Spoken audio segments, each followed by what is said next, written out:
Prevention is better than কিউর।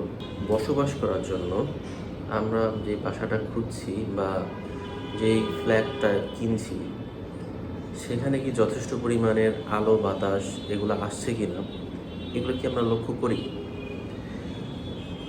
কি হয় যদি যথেষ্ট পরিমাণে আলো বাতাস বা এগুলো না আসে, আপনার শরীর বা যেই শারীরিক সুস্থতার যে বিষয়গুলো সেগুলো অনেকটাই ওভারলুকড হয়ে যায়।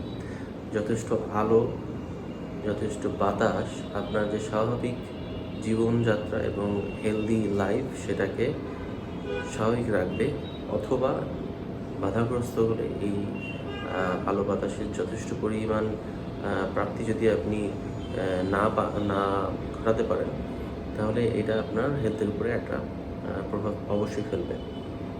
সাথে সাথে আশেপাশে যদি খেলার জায়গা না থাকে, বাচ্চারা কোথায় খেলবে? যদি রাস্তাঘাটগুলো যথেষ্ট চওড়া না হয়, তাহলে ইন্টারনাল যেই আলোর বাতাসের চলাফেরা সেটা থাকবে না। আমরা ঢাকা শহরে বসবাস করতে করতে এমন যান্ত্রিক হয়ে গেছি, এমন হয়ে গেছি যে আমরা এই বিষয়গুলো খেয়াল করি না। হয়তো আমি সামর্থ্যের বিষয়ে ওই প্রশ্নটা করছি না, একজনের একরকম সামর্থ্য থাকবে সেটাই স্বাভাবিক, সেটা নিয়ে প্রশ্ন না। সামর্থ্যের মধ্যেই যে ভাষাটা আমি খুঁজছি সেটা কি এই জিনিসগুলো এনশিওর করার কিনা, এগুলো আমাদের মনে হয় একটু খেয়াল রাখার প্রয়োজন আছে। আর আমি যদি কিছু এলাকার কথা বলি, ঢাকা শহরে প্রায় অনেকগুলো জায়গায় আছে সুন্দর, তবে স্পেসিফিক্যালি 2-3টা জায়গার কথা আমি বলতে চাই।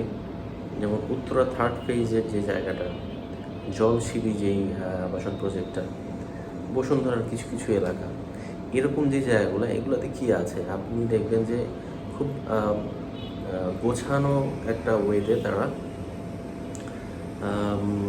একটা এরিয়াকে ডেভেলপ করছে, যেখানে আপনার খেলার জায়গা থাকছে, আপনার উত্তরার 3rd ফেজের কথা বা জলশির কথা যদি বলি, সুন্দর লেক আছে চারিপাশে। দুটোতেই এই লেক, পুরো প্রজেক্ট ঘিরে লেকের একটা চমৎকার খেলা আছে। এর বাইরে যদি আপনি চিন্তা করেন, তো দেখবেন যে খেলার যথেষ্ট পরিমাণ মাঠ রাখা রয়েছে। রাস্তাগুলো অনেক চওড়া, যেটা বলছিলাম যে রাস্তা চওড়া হলে কিন্তু একটা বিল্ডিং থেকে আরেকটা বিল্ডিংয়ের যে দূরত্ব, সেখানে আলো বাতাসের যথেষ্ট একটা খেলা থাকে। তো আমার মনে হয় যে এখন সময় এসছে, আমরা হয়তো যান্ত্রিক জীবনে বা বিভিন্ন কারণে, আমি কারণগুলো নিয়ে আলোচনা করতে যাচ্ছি না, বিভিন্ন কারণে হয়তো এগুলোকে ওভারলুক করে এসেছি, বাট এখন সময় এসছে এখানে আবার একটু এগুলাকে চিন্তা করে দেখা। কারণ আমাদের নেক্সট জেনারেশনের সুস্থতা, তাদের ভালো থাকা, এগুলো কিন্তু আমাদের উপরে ডিপেন্ডেন্ট। আমরা যদি এই জিনিসগুলো ইনশিওর করতে না পারি, তবে তারা ভালো কিছু ভবিষ্যতে পাবে না। আমরা চেষ্টা করব আমাদের সামর্থ্যের মধ্যে যেখানেই থাকি সুন্দর একটি পরিবেশ যেন আমাদের পরিবার, আমাদের ছেলেমেয়েদেরকে দিতে পারি।